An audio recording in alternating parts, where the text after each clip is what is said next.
Are you getting your property ready for a new tenant? Before renting it out, you need to make sure it's safe and fit to be called home. Start with a thorough health and safety inspection. Common issues that must be addressed include sewage leaks, pest infestations, leaky roofs, broken door and window locks, faulty wiring, lack of hot water, and non-working appliances, including heat and AC if applicable.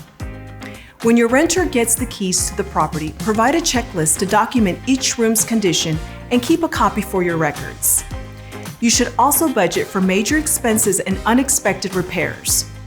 Talk to your insurance provider about the right coverage for your property, especially if you have a pool or storage area.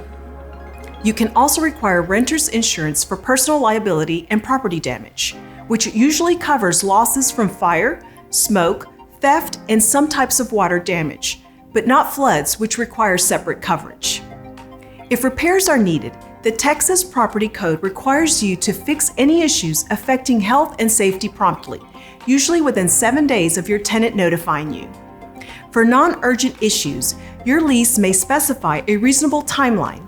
Examples include damaged appliances, leaky faucets, or broken ceiling fans. In Texas, extreme summer temperatures can pose health and safety risks to tenants.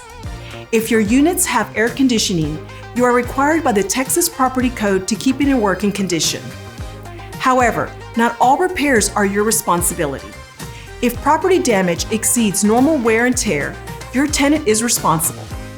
This can include damage caused by activities such as leaving windows and doors open or putting improper items into the sewage.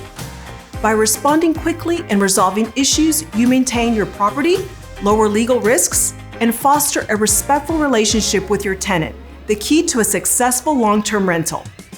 This video is for informational purposes and does not constitute legal advice. Consult with an attorney for advice on your specific situation. For more information, please visit our website at SA.gov/rental housing providers.